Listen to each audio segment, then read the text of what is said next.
Good day world, good day all. This is World News and this is your host, AJ Carlisle Sinda, bringing you the latest updates all about environmental health and toxicology. Today, we're going to have a few environmental visitors to tackle about what is environmental health and what is toxicology. Everyone, let's welcome them.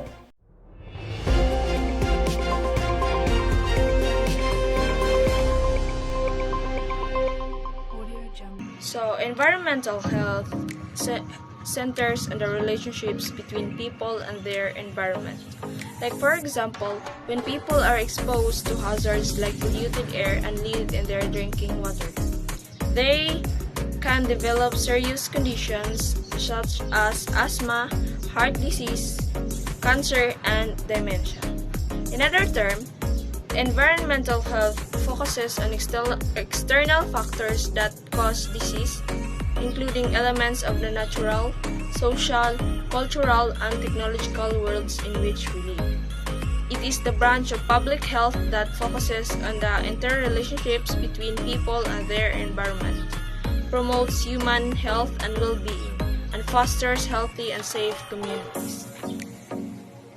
So there are the five major sources of environmental health risk, which is infectious agents, trauma, pollution, radiation, and toxin. Health is a state of complete physical, mental, and social well-being, not merely the absence of disease or infirmity. And then, a disease is an abnormal change in the body's condition that impairs important physiological or functions. Diet and nutrition, infectious agents, toxins, substances, genetics, trauma, and stress all play roles in morbidity or illness, and mortality or death. So let's talk about global disease burden, or GBD. Is the largest and most comprehensive effort to quantify health loss across places and over time. So, health systems can be improved and disparities eliminated. 607 billion plus highly standardized and comprehensive estimates of health outcome and health systems measures. In other terms, in order to achieve this goal, we need a comprehensive picture of what disables and kills people across countries, time, age, and sex. The Global Burden of Disease, or GBD, provides a tool to quantify health loss from hundreds of disease, injuries, and risk factors so that health systems can be improved and disparities can be eliminated. It is changing due to public health successes. Smallpox was completely wiped out in 1977. Polio has been eliminated everywhere in the world except for a few remote villages in northern Nigeria. Epidemics of typhoid fever, chlorella, and yellow fever are now rarely encountered. AIDS has become a highly treatable disease.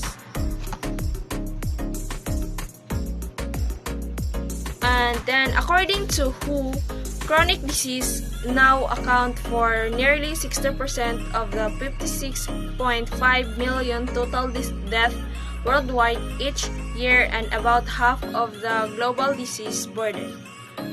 Rising life expectancies is also due to declining child mortality. Mortality data is now based on disability-adjusted life years or DALYs as a measure of disease burden. On the next page, show global death from COVID-19, overtake all other causes of disease in 2020 up to the present. The graphical representation of death occurred due to COVID-19 and other disease by the end of May of the same year. Thank you. So let's proceed to the global death due to the virus causes and COVID-19. This diagram shows the population of death due to the virus, and the most high population of death of this graph is the COVID-19. COVID-19 total of 345,059 people who are dead due to this kind of virus. The other is the malaria, the influenza, the hepatitis, and other are alcohol, drugs, and other are maternal. But the many people are die due to the COVID-19 virus. This graphs the total death of population death as of May 24, 2020 is 1,958,000. Infectious and emergent disease. A wide variety of pathogens affect human, including viruses, bacteria, protozoan, parasites, worms, and slugs. So, kini nagpasabot nga ang bisan unsa sa klase nga kagaw may mga bitok ba diha nga mao ni siya causes nga mamatay ang usa ka tawo. Depende ra gyud na sa ato ang mga lifestyle, pagpanglimpyo sa ato ang kaugalingon aron dili ta matakdan og mga virus. Then people rarely die from parasites, but they can extremely debilitating and can cause poverty that leads to other deadly disease. Mao po ni siya usa sa magkalisod ang tao tungod sa virus. Example ana kay katong COVID-19 sa una nga ang mga tao dili na pwedeng makagawas tungod sa virus. Muna nga magkalisod gyud ang panginabuhi sa usa ka tawo. Diarrhea, acute respiratory illness, malaria, meningitis, tetanus kill about 11 million children under 5 every year in developing world. Better nutrition, clean water, improved sanitation, and expansive inoculation could eliminate most death. So, ang labing vulnerable nga age kay ang under age 5 years old, mao ni sila dali kayong maapektuhan sa mga virus tungod kay ang ilang immune system hinay kaayo. Mo sila may kasagaran nga mamatay tungod sa virus. O example ana ang diarrhea, malaria, tetanus, mandiha o ang uban pa nga mga makadaot sa usa ka tawo. Better nutrition, clean water, improved sanitation, and expensive inoculation could eliminate most death. So, ang insakto nga pagkaon og mga nutrients, mga vegetables nga kargado og nutrients nga magikinahanglan sa lawas, mag-inom ka og limpyo nga tubig, gamit ka og mga limpyo nga mga utensils sa imong kusina, mao niya siya makahinay sa pagtaas sa population of death. Kay syempre ang tao nutritious man iyang gikaon, di ma-boost ang iyang immune system. Then kung magsige lang og panglimpyo ang mga tao, wala kayo'y maapektuhan sa maong mga sakit. Infectious disease are those whose incidence in humans had increased in the past 2 decades or threaten to increase in the near future. So sa una di ay nangagi nga 2 ka dekada, daghan na kaayong nangamatay tungod sa virus, o mas gikahadlokan karon nga mas mo daghan pa ang mga matay tungod sa virus tungod sa mga dili maayong mga lifestyle o ang pagsanitize sa ilang kaugalingon ug sa ilang palibot. Emerging disease includes HIV infection, SARS, Lyme disease, or the other diseases. Kani sila mga disease, usap ni sila sa mga makamatay sa tao. Re-emerging disease are diseases that recurs after they have been in significant decline. Muna sila ang mga example ani kaning SARS, HIV, ug kaning corona, dengue fever o coronavirus, and other infectious diseases. Several factors contributes to the emergence and re-emergence of infectious disease, but most can be linked with the increasing number of people living and moving on Earth, rapid and intense international travel, overcrowding in cities with poor sanitation, changes in handling and processing of large quantities of foods. So, mao na siya akong giingon ganina na ang good sanitation ang ato yung ipairal haron nga walay ma-lessen ang death, population of death because of the infectious diseases. Nya ang usapod sa mga madali kayong ma-spread ang virus tungod sa dili safety ang mga tao tungod sa kaning overcrowding. Mao po siya nakainungdan nga ng mga matay ang mga tao tungod sa overcrowding ug dili maayo nga pag-sanitize sa ilahang kaugalingon ug sa ilahang palibot. Outbreak infectious diseases. These figures show the different infectious diseases in different continents in the world in a specific year.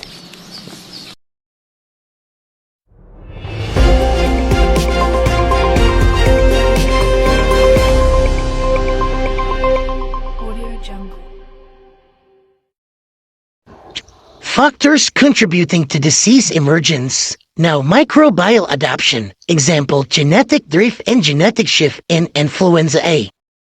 Now, influenza A is a type of influenza virus that can infect humans, birds, and other animals. Changing human susceptibility. Example, mass immunocompromisation with HIV or AIDS. Now, this refers to a weakening of the immune system due to a virus attacking and destroying immune cells, making the person vulnerable to virus infection. Okay. Climate and weather. Example, disease with zoonotic vectors such as West Nile disease transmitted by mosquitoes are moving further from the tropics of the climate warms. This means that regions previously unaffected by this disease, such as areas further from the equator, are now experiencing them due to the changing climate, providing more suitable conditions for these vectors to thrive and spread.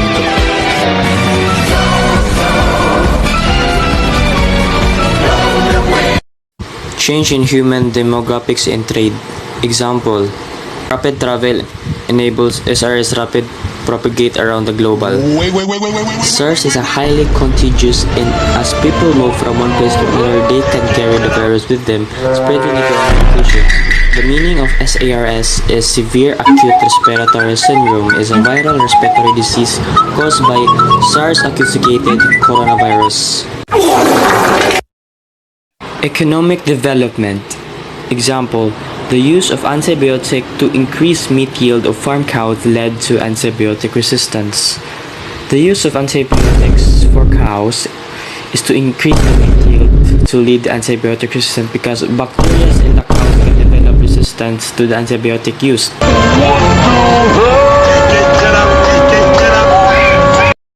Breakdown of public health. Example, the current situation in Zimbabwe. Zimbabwe has faced a lot of challenges such as economic instability, health care workers shortage, infrastructure and equipment deficiency, disease outbreaks, political poverty and social inequality. Example, tuberculosis is primarily a problem in low-income areas.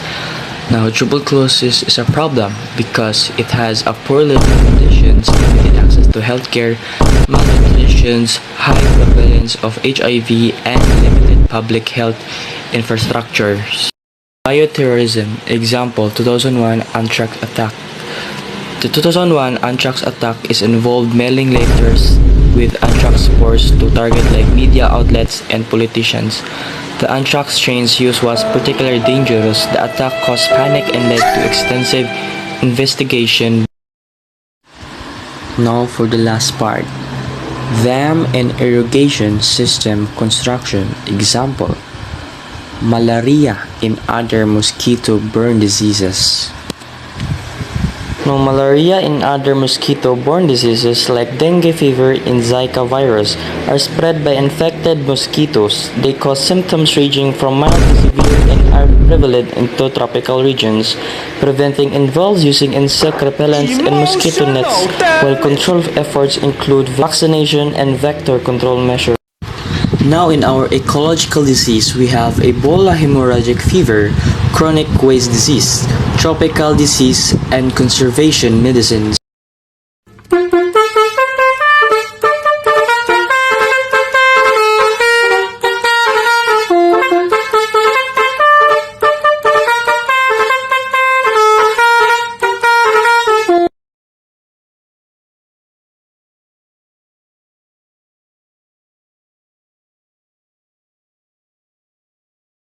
How do toxins affect us? Allergens are substances that activate the immune system. Some allergens act directly as antigens. Antigens are substances, pollen, bacteria, etc., recognized as foreign by white blood cells and stimulate the production of specific antibodies. Antibodies are proteins produced by our bodies that recognize and bind to foreign cells or chemicals. Sick building syndrome. Formaldehyde is a good example of a widely used chemical that is a powerful synthesizer of the immune system. Widely used in plastics, wood products, insulation, glue, and fabrics. Formaldehyde concentration in indoor air can be thousands of times higher than in normal outdoor air. Sick building syndrome is a condition characterized by headaches, allergies, and chronic fatigue caused by poorly vented indoor air contaminated by various contaminants. Formaldehyde is a good example of a widely used chemical that is a powerful sensitizer of the immune system. It is directly allergenic and can trigger reactions to other substances widely used in plastics, wood products, insulation, glue, and fabrics. Formaldehyde concentrations in indoor air can be thousands of times higher than in normal outdoor air. Some people suffer from what is called sick building syndrome, headaches, allergies, and chronic fatigue caused by poorly vented indoor air contaminated by molds, carbon monoxide, nitrogen oxides, formaldehyde, and other toxic chemicals released by carpets, insulation, plastics, building materials, and other sources. See Environmental Protection Agency estimates that poor indoor air quality may cost the nation $60 billion a year in absenteeism and reduced productivity.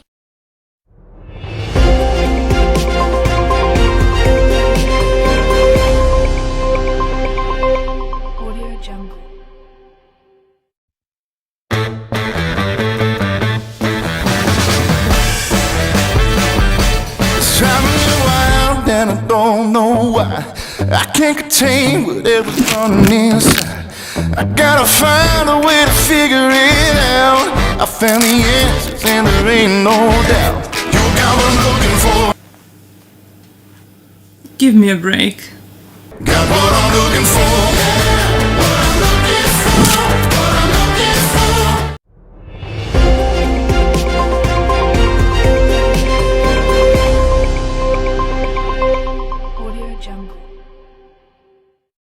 So the next is classes of harmful agents.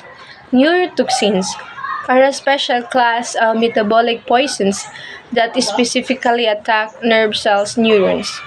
Mutagens are agents such as chemicals and radiations that damage or alter genetic materials, DNA, and cells. Teratogens are chemicals or other factors that specifically cause abnormalities during embryonic growth and development. The carcinogens are substances that cause cancer. immune system depressant. The immune system depressant suppresses the immune system. Dead animals contained high levels of pesticides reduce polychlorinated biphenyls or the PCBs and other contaminants that are suspected of disrupting the immune system and making it susceptible to a variety of opportunistic infections. Endocrine hormone disruptors are of special concern. Endocrine hormone disruptors interfere the functions of normal chemical messengers in the body. Hormone mimics have similar shapes to natural hormones and apply their effects. Hormone blockers prevent natural hormones from attacking to their target organ. Endocrine disruptions link into increased risk breast cancer, development, mental and reproductive toxicity, allergies, and immune toxicity. There have 10 toxic chemicals in personal and skincare products. First is the aluminum and aluminum powder. Aluminum is commonly found in antiperspirants, while aluminum powder can be used in paints, coatings, and cosmetics. BHA, butylated hydrocynosol, or BHA, is often used as a preservative in food, cosmetics, and pharmaceuticals. Formaldehyde releases Brunopol is used in personal care products or DMDM. Hydroquinone is found in cosmetics and shampoos. Diallogical urea and imidazole urea are common preservatives in skincare products, and quaternum 15 is used in personal care products as a preservative. Fluoride. Fluoride is commonly added to toothpaste, mouthwash, and tap water to prevent tooth decay. Fragrances. Fragrances are found in perfumes, colognes, lotions, and various personal care products. Hydroquinone. Hydroquinone is a skin lightening agent found in many skin creams and treatments. Methylsolinone or methylchlorinizolinone and benzonizolinone. These are commonly found in personal care products such as shampoos, conditioners, and lotions as preservatives. Parabens.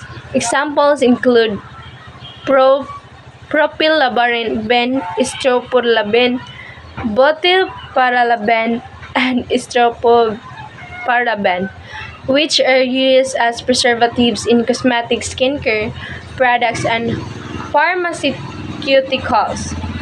Phthalates. Phthalates are often found in plastic, fragrance, and personal care products, such as shampoos and lotions. Last is triclosan and triclocarban. These antimicrobial agents are commonly found in soap, hand sanitizer, and other personal care products like toothpaste. Bisphenol A or BPA. BPA is known to be a hormone mimic used for plastic products ranging from water bottles to thought protecting sealants. The chemical can cause abnormal chromosomes number, which is the leading cause of miscarriage and several forms of mental retardation. It is also an environmental estrogen and may alter sexual development in both males and females. Bills are considered to ban BPA and certain phthalates in children's toys and feeding products. So this bisphenol have a or naa siya kanang chemical na maka-cause of abnormal chromosomes number, which is the leading cause of miscarriage and and other cause like other forms like mental retardation.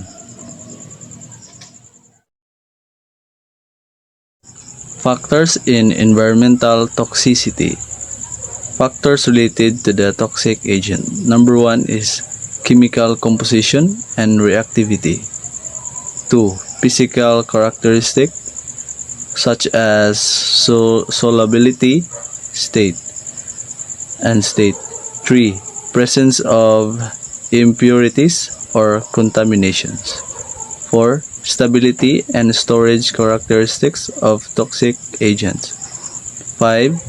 Availability of vehicle such as solvent to carry agent. 6. Movement of agent through environment and into cells. Factors related to exposure.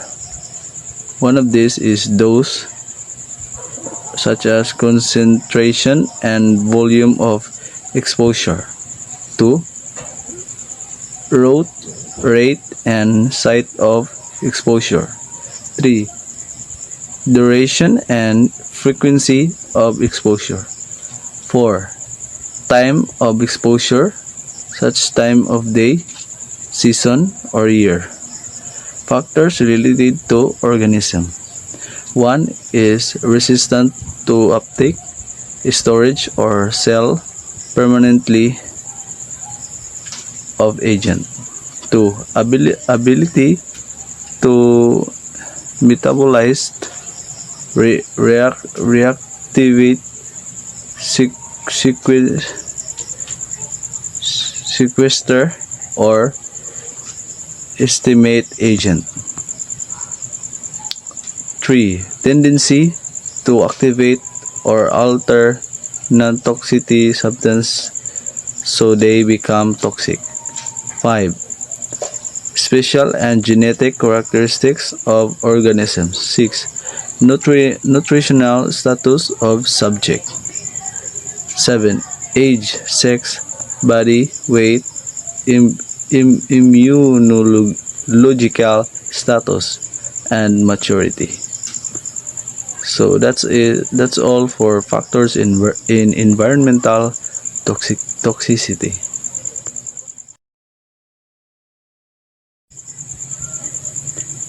Solubility and mobility determine when and where chemical move. Solubility is one of the most important characteristics in determining how a toxic materials will move through the environments or through the body to its site of action. So, chemical can be divided into two major groups. One of these is water-soluble compounds move rapidly and widely through the environment because water is ubiquitous. So, sa dire, ang water-soluble daw is kusog siya or very rapid and widely in the environment because water is ubiquitous.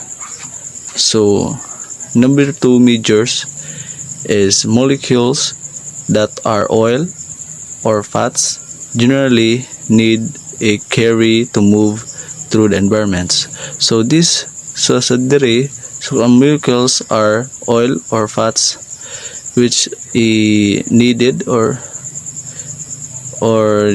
which is generally needed a carry out to move through the environments.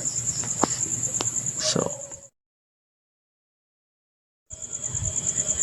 exposure and susceptibility determine how we respond.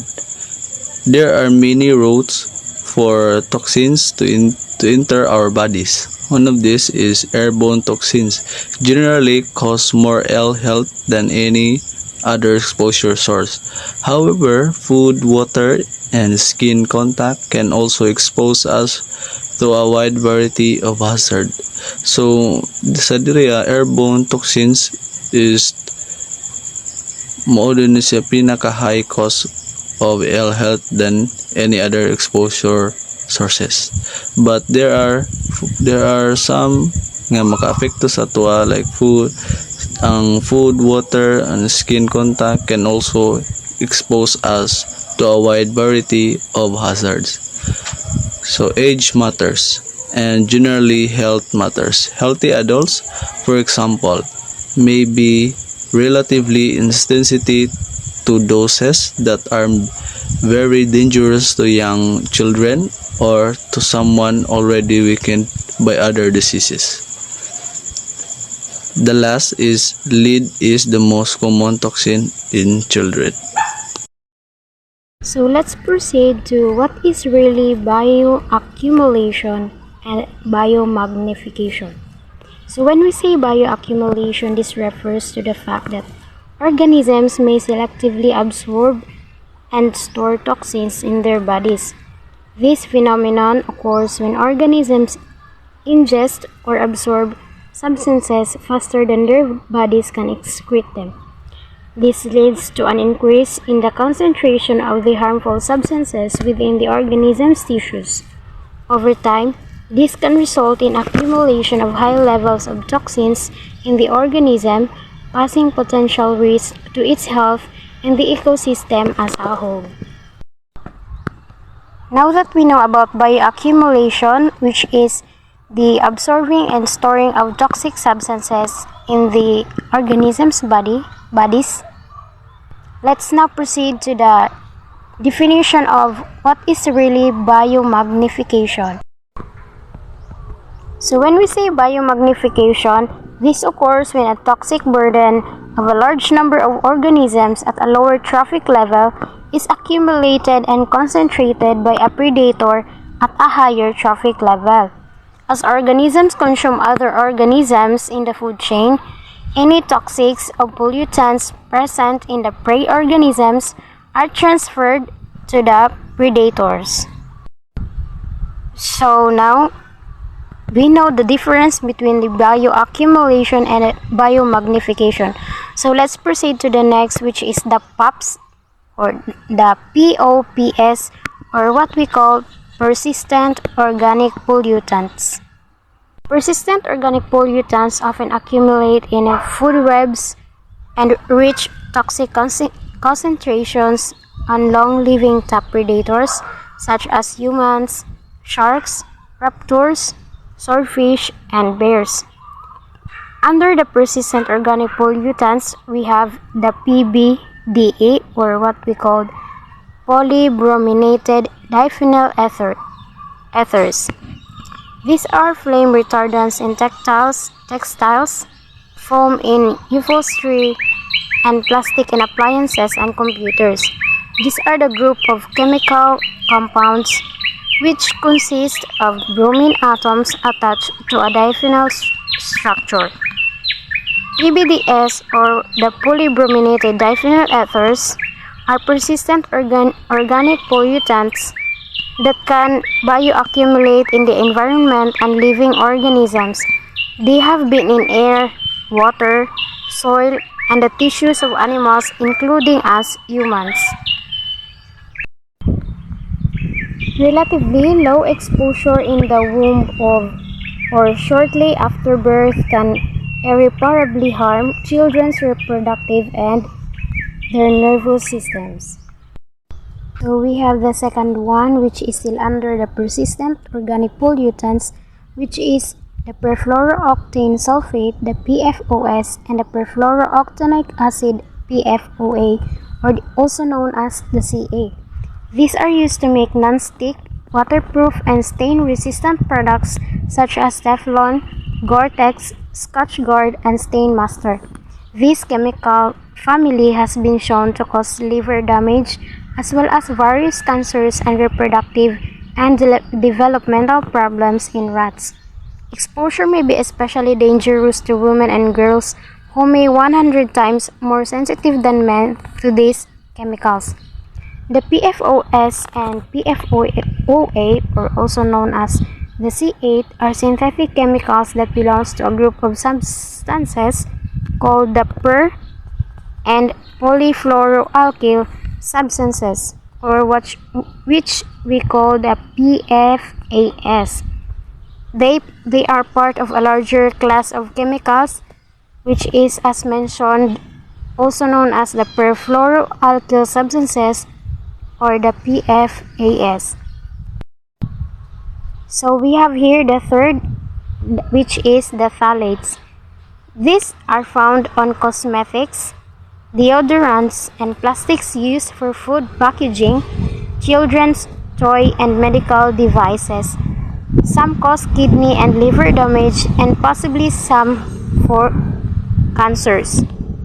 These are a group of chemical compounds that are commonly used as plasticizers. They are added to plastic to increase their flexibility, durability, and transparency. These are used in a wide range of consumers products, including vinyl flooring, toys, and food packaging, medical devices, and personal care products. Because it is, as mentioned, these are found on cosmetics, deodorants, and plastics used for packaging. So many phthalates act as endocrine hormone disruptors and have been linked to reproductive abnormalities and decreased fertility. Lastly, under the persistent organic pollutants is the perchlorate. This is a waterborne contaminant left over from propellants and rocket fuels. Polluted water used to irrigate crops has introduced the chemical into the human food chain. Perchlorate can interfere with iodine uptake in the thyroid gland, disrupting adult metabolism and childhood development. This perchlorate is a chemical compound composed of one chlorine atom bonded to 4 oxygen atoms. It is highly reactive and water-soluble compound that is primarily used as oxidizer in rocket propellants, fireworks, and explosives. Perchlorate can also be found naturally in the environment, primarily in the arid regions, as well as in some fertilizers and disinfectants. So perchlorate contamination in water sources can occur through industrial activities, improper disposal, and the use of certain chemicals. It can also be present as a byproduct of the production and the use of certain chemicals such as perchloroethylene, or the PCE, which is commonly used in dry cleaning. So, in a nutshell, we define what is bioaccumulation and biomagnification.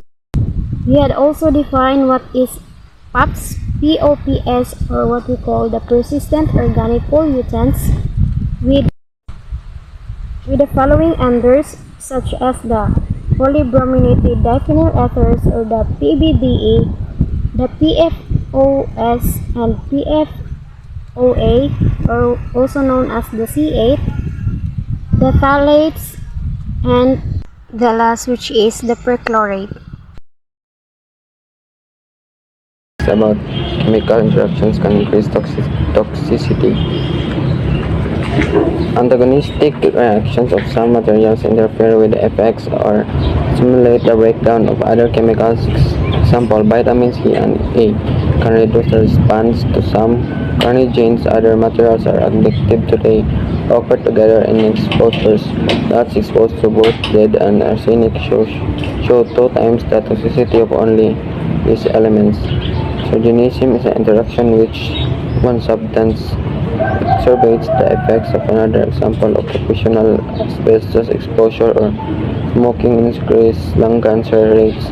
20-fold asbestos workers who also smoke, however, have a 400-fold increase in cancer rates.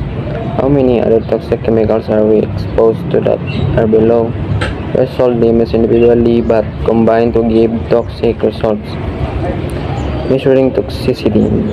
The dose makes the poison, how material is delivered, and what rate through which route of entry and in what medium determine toxicity. It matters not only what is there but how much where it is located, how accessible it is, and who is exposed. At some level, the mere presence of substance is significant. So, in matter, is it magakuha siya o how much or asa siya na-locate or unsa siya ka-accessible or kinsa na exposed. There are different levels of toxicity and there are different degrees of carcinogenicity, immunogenicity, and pathogenicity. So these are the different levels. For example, ricin or protein found in castor bean seeds is so toxic that 0.3 months of gram given intravenously will generally kill a mouse. So makakill siya og mouse. On the other hand, secretion is suspected and its effects may be vanishingly small. So on the other hand, saccharin is suspected carcinogen effect vanish small mass. Acute or chronic dose and effects. Acute effects are caused by a single exposure to the toxin and result in immediate health risks. So, ang acute effects it's a single exposure na immediate results and health crisis. Chronic effects are as long as lasting, perhaps even permanent. A chronic effect can be result from single dose of every toxic substance that can be the result of continuous or repeated sublethal exposure. Marog yapon siya maka-result yapon siya single dose of very toxic substance. Unlike acute effects, it is usually difficult to assess the specific health risk of chronic exposure because other factors such as aging or normal disease can simultaneously with the factor under study.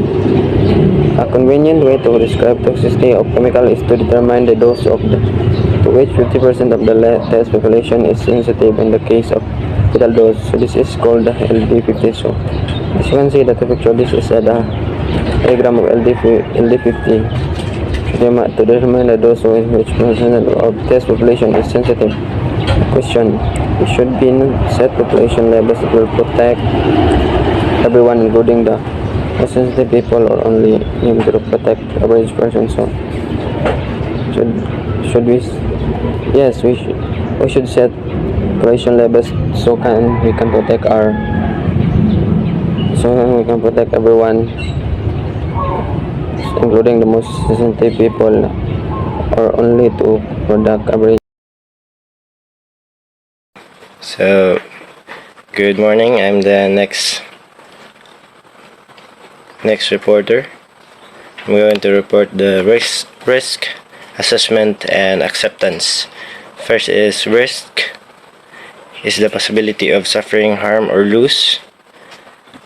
And second is risk assessment is the scientific process of estimating the threat that particular hazard posed to human health.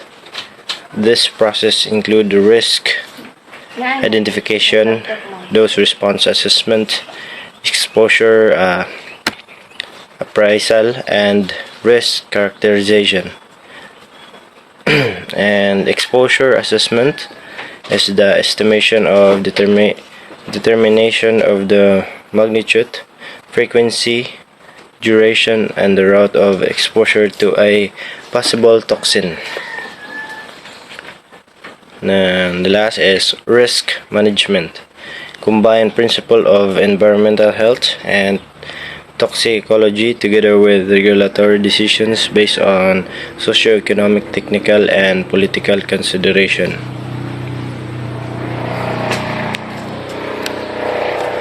And this is the risk assessment and risk management. As you can see, dose response assessment, hazard identification, then exposure assessment. Payan lang gyapon siya sa risk characterization. Then from socio-economic, technical, down to political and other factors. And punta lang gyapon na siya sa regulatory decision. Magdepende lang gyapon kung pananglitan na government nga pugungan na niya. So, sila ra po'y last nga mo decision kung okay ba na nga product nga ipagawas nila og unsa ba. Then in setting standard for environmental toxins, we considered first combined effect of exposure to many different sources of damage. Second is different sensitivities of members of the population, and third is effect of chronic as well as acute exposure.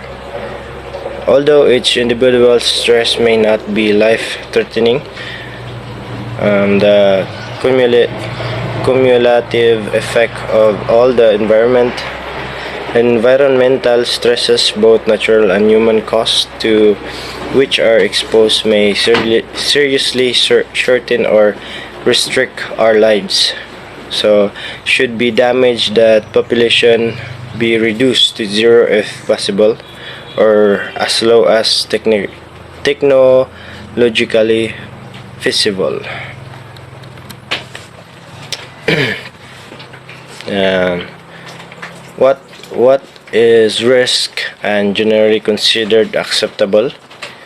So, highly probability of exposure with low severity, like in the mercury in seafood, and low probability of exposure with high severity in nuclear power plant.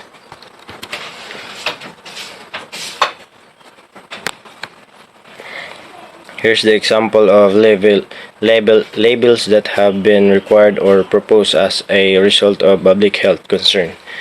Pareha sa sigarilyo. So, nana siya gibutang sign or maybe effect. Then, narap mo na ninyo o mupalit mo. Kaya sa coke. Tapos siya mga babala dito nga pila yang calories or kuan og diabetes, so og taas kag sugar, so depende lang po na ano mo ganahan kang mainom or ganahan kang mainom pero limit lang. Thank you, sir.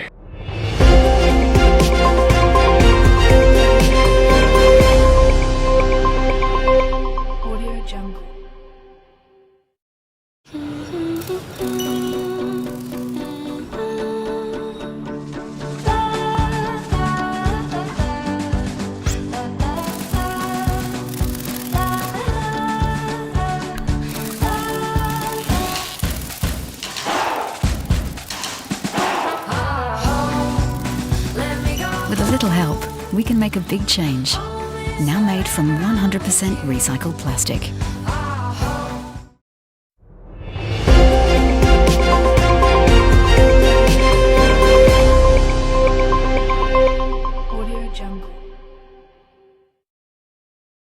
Good day, everyone. Industries, as we know of, from petrochemical industry to the pulp and paper industry, has its own impact on the environment. Let's take a look at the examples. We have here petrochemical, which only not affects air, water and land, but also humans. Also the metal industry affects all the air, water, land and human. Mining, food and even agriculture.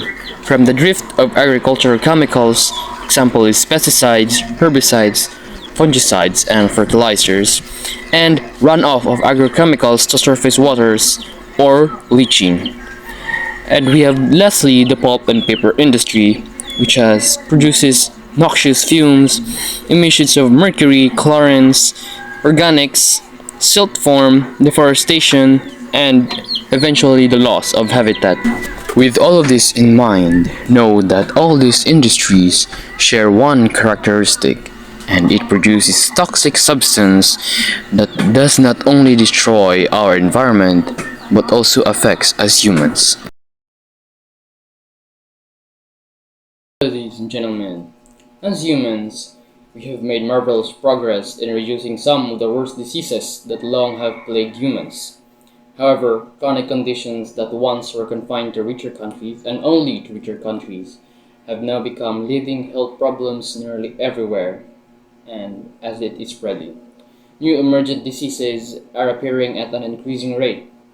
With increased international travel, diseases can spread around the globe in a few days. In addition, modern industry is introducing thousands of new chemicals every year, most of which aren't studied thoroughly for long-term health effects. So my advice to everyone is to travel safe, and be safe.